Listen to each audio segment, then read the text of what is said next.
गढ़ी हुई कहानी, गढ़ंत कहानी, मुंह की जुबानी एक गढ़ंत कहानी दोस्तों मैं आप लोग को बता रहा हूं। ध्यान से सुनिएगा, ध्यान से सुनिएगा दोस्तों। मैं आप लोग को एक कहानी बता रहा हूं। एक लड़की थी, एक लड़की थी, उसके 3 बॉयफ्रेंड थे। उसके 3 बॉयफ्रेंड थे। एक लड़की के 3 बॉयफ्रेंड थे और तीनों बॉयफ्रेंड से उतना ही प्रेम किया करती थी जितना पहला वाला से प्रेम करती थी। पहला वाला उसके लिए जान था और दूसरा वाला भी उसके लिए जान था। तीसरा वाला के बिना वो रह नहीं सकती थी। तीनों लड़के से उतना ही प्रेम करती थी जितना पहला वाला से, उतना दूसरे वाला से भी, और दूसरे वाला से जितना प्रेम करती थी उतना तीसरे वाले से भी प्रेम करती थी। लड़का भी उतना ही प्रेम करता था जितना पहला लड़का, उतना तीसरा लड़का। दूसरा लड़का के लिए जान था तो तीसरा लड़का के लिए भी वो जान था। तो इस तरह से तीनों लड़का एक उसी लड़की से प्रेम करती थी और उस लड़की तीनों लड़का से प्रेम करती थी। अब दोस्तों सवाल यह आता है कि जब तीनों लड़का शादी करने के लिए तैयार हो जाते हैं, लड़की भी शादी करने के लिए तैयार हो जाती है, लेकिन सोच में आता है कि पहला लड़का से अगर शादी कर लूं तो दूसरा और तीसरा लड़के का क्या हाल होगा, और अगर तीसरा लड़का से शादी कर लेती हूँ तो दूसरा और पहला लड़का का क्या हाल होगा, और अगर दूसरा लड़का से शादी कर लूँ तो कहीं ऐसा ना हो जाए कि पहला और जो तीसरा लड़का है वो कहीं सुसाइड ना कर ले। ऐसे में विडंबना में आ जाती है। वो बहुत सोच विचार करती है, सोचती है, विचार करती है। बहुत सारा सोच, बहुत सारे विचार आने के बाद उसके मन में आखिर लास्ट में यही विचार आया कि वो सुसाइड कर ले। तो इस तरह से दोस्तों वो लास्ट में सुसाइड कर लेती है और उसके चिता को जलाया जाता है। जहां पर उसका चिता जलाया जा रहा था वहां तीनों लड़के मौजूद थे।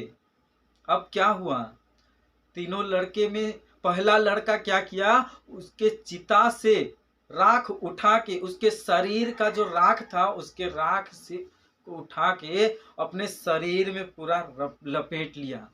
अब लपेट लेने के बाद वो पागलों की तरह आमने सामने भटकता रहा। और दूसरा लड़का ये सोचा कि कहीं उसका एक अंश भी मिल जाए तो उस अंश को मैं लेके जिंदगी काट लूंगा। तो उसे एक हड्डी मिल गया और वो उस हड्डी को पकड़ के आमने सामने भटकता रहा।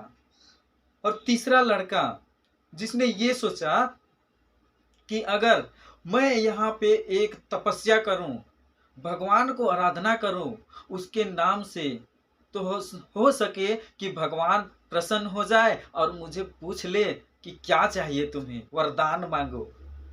तब मैं कहूंगा कि मुझे मेरी पत्नी को जिंदा कर दीजिए।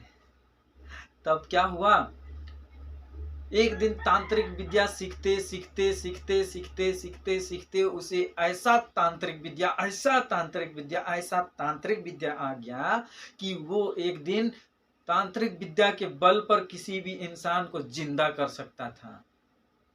लेकिन इसमें क्या था कि उसे कोई ना कोई एक उसके अंश की जरूरत था, जो कि दूसरा लड़का उसके हड्डी को लेके पहुंच गया था कहीं। अब वो कहने लगा कि अगर उसका हड्डी भी मिल जाए तो मैं उसे जिंदा कर दूंगा। दूसरा लड़का ने उसे लेकर उसे हड्डी को दे दिया, अब उसे जिंदा कर दिया।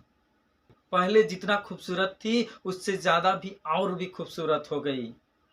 अब उस खूबसूरत लड़की ने क्या की, शादी का विचार की कि मैं किसके साथ शादी करूंगी।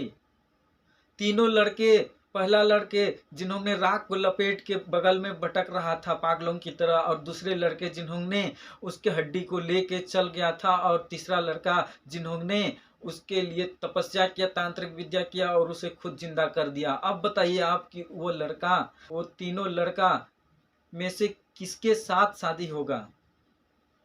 दोस्तों कमेंट बॉक्स में आप जरूर लिखिए। आंसर बताने से पहले मैं आपसे एक रिक्वेस्ट करता हूं, हमारे चैनल को सब्सक्राइब नहीं किए हैं तो प्लीज़ सब्सक्राइब कर दीजिएगा और बेल आइकन को प्रेस कर दीजिएगा, वीडियो को लाइक कर दीजिएगा। लड़का जिन्होंने राख को लपेटा था और दूसरा लड़का जिन्होंने उसके हड्डी को लेके चला गया था, और तीसरा लड़का जिन्होंने उसके तांत्रिक विद्या से उसे जिंदा कर दिया। जिन्होंने तांत्रिक विद्या से उसे जिंदा कर दिया वो तो उनके पिता हुए, क्योंकि जन्म देने वाले एक पिता होते हैं। और जिन्होंने दूसरा लड़का था, जिन्होंने उनके हड्डी को रखा था, उसको सुरक्षित रखा था, रक्षा किया था, रक्षा करने वाला एक भाई होता है, वही उसका भाई था। और पहला लड़का जिन्होंने उसके चिता से राख को लेके अपने शरीर में पागलों की तरह लपेट कर रखा था, वो उसके आशिक, उसके दीवाने, उसके पागल में वो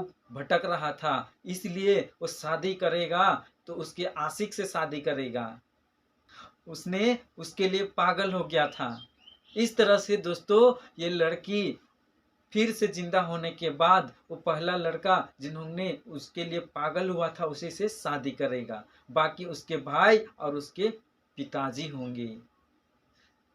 थैंक यू दोस्तों, कैसा लगा ये वीडियो? अगर अच्छा लगा है तो प्लीज़ लाइक कर दीजिएगा।